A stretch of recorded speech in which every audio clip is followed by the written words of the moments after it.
Hello बच्चों। कैसे हैं आप लोग? आई होप कि आप सभी बढ़िया होंगे और फिजिक्स का पूरा मजा ले रहे होंगे। बच्चों, आज हम आपके लिए रे ऑप्टिक्स का एक बहुत ही इंपॉर्टेंट क्वेश्चन लेकर आए हैं। क्वेश्चन क्या कहता है? क्वेश्चन कहता है कि यहाँ पर आपके पास एक राइट एंगल आइसोसेलेस प्रिज्म है और आपके यहाँ पर बेसिकली तीन डिफरेंट कलर्स की रेज जो हैं वो इस पे इंसिडेंट हो रही है।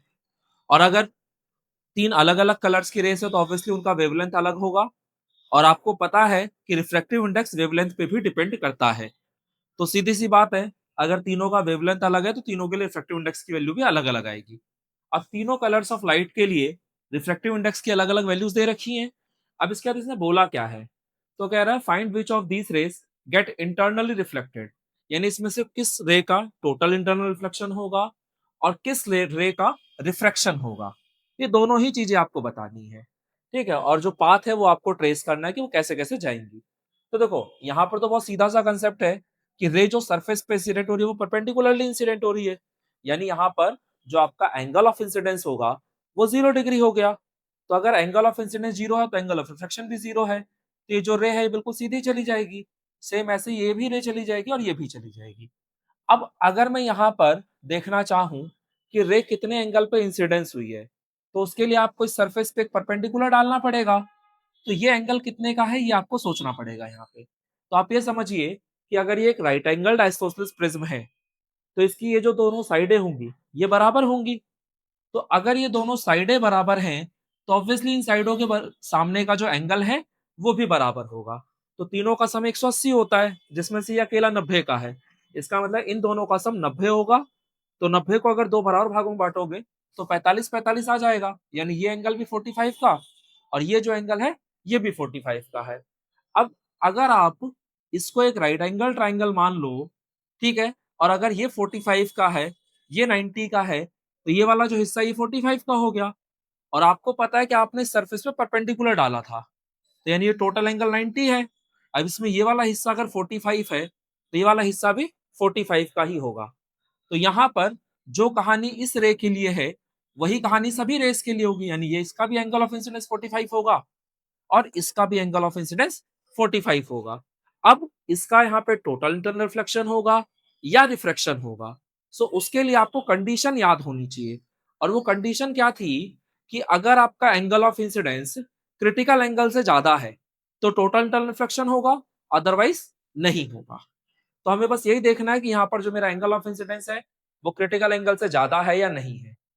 तो मुझे पता है कि for total internal reflection angle of incidence should be greater than critical angle.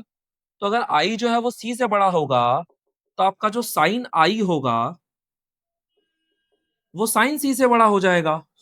और आपको रिफ्रैक्टिव इंडेक्स और क्रिटिकल एंगल के बीच का जो रिलेशन था वो याद होना चाहिए कि साइन सी जो होता है वो 1/म्यू के बराबर होता है, ठीक है। यानी कि साइन सी जो होता है वो 1/म्यू के बराबर होता है। तो जहां साइन सी लिखा अगर मैं चाहूं तो 1/म्यू लिख सकता हूं, ठीक है। अब अगर मैं इस म्यू को इधर कर दूं और साइन आई को नीचे कर दूं तो मेरे ख्याल से इक्वेशन पे कोई फर्क नहीं पड़ रहा, ठीक है। ये आ गया, यानी कि म्यू की वैल्यू जो है वो ग्रेटर देन साइन आई होनी चाहिए। और साइन आई की जो वैल्यू है वो तो आपको पता है ना कि आपका यहाँ पर जो एंगल ऑफ इंसिडेंस है वो 45 डिग्री का है। तो हम क्या कह रहे हैं कि क्योंकि जो हमारा एंगल ऑफ इंसिडेंस है वो 45 डिग्री का है तो इसलिए म्यू की वैल्यू ग्रेटर देन होनी चाहिए 1/sin 45 डिग्री। एंड साइन 45 की वैल्यू क्या होती है? तो साइन 45 की वैल्यू होती है 1/√2। तो अब ये जो √2 है ये ऊपर चला गया, यानी म्यू की वैल्यू √2 से बड़ी होनी चाहिए। और √2 बोले तो 1.414। यानी मुझे ये समझ में आ गया कि अगर मेरा टोटल इंटरनल रिफ्लेक्शन हो रहा है तो जो रिफ्लेक्टिव इंडेक्स है मीडियम का वो 1.414 से ज्यादा होना चाहिए। अब बस आप ये चेक कर लीजिए कि यहाँ पर कौन सी रे है जिसके लिए रिफ्लेक्टिव इंडेक्स की वैल्यू 1.414 से ज्यादा है। तो मेरे ख्याल से ये जो सेकंड रे है इसके लिए भी रिफ्रैक्टिव इंडेक्स की वैल्यू 1.414 से ज्यादा है। और जो आपका थर्ड रे है उसके लिए भी म्यू की वैल्यू 1.414 से ज्यादा है। तो अगर इन दोनों के लिए म्यू की वैल्यू 1.41 से ज्यादा है तो इन दोनों का तो टोटल इंटरनल रिफ्लेक्शन होगा। बट अगर आप इसको देखोगे तो यहाँ पर वैल्यू कम है, इसका मतलब इसका टोटल इंटरनल रिफ्लेक्शन नहीं होगा, इसका मतलब इसका रिफ्रैक्शन होगा। तो ये वाली जो रे है, यानी जो फर्स्ट रे है, वो रिफ्रैक्ट होगी, यानी दूसरे मीडियम में चली जाएगी। तो रे अगर डेंसर टू रेयरर जा रही है तो हमेशा अवे फ्रॉम द नॉर्मल जाती है, यानी ये जो रे है ये ऐसे चली जाएगी। सो बात समझ रहे हैं? बाकी ये जो दोनों रेस थे इनका टोटल इंटरनल रिफ्लेक्शन होना है। तो आपको पता है जितना एंगल ऑफ इंसिडेंस होगा उतना ही एंगल ऑफ रिफ्लेक्शन भी होगा। तो ये इस तरीके से रे जो है वो रिफ्लेक्ट कर जाएंगी। सो आप देख पा रहे हैं कि यहाँ भी एंगल 45 का और यहाँ भी 45 का। तो इन दो रेस का टोटल इंटरनल रिफ्लेक्शन हुआ और इसका रिफ्लेक्शन हो गया। सो आई होप कि ये क्वेश्चन आपको अच्छा लगा होगा। और बेटा ये क्वेश्चन सीबीएसई का एक बहुत ही फेवरेट क्वेश्चन है। बहुत बार ये क्वेश्चन आप लोगों ने देखा होगा और आपने पीवाईक्यूज किए होंगे तो ठीक है।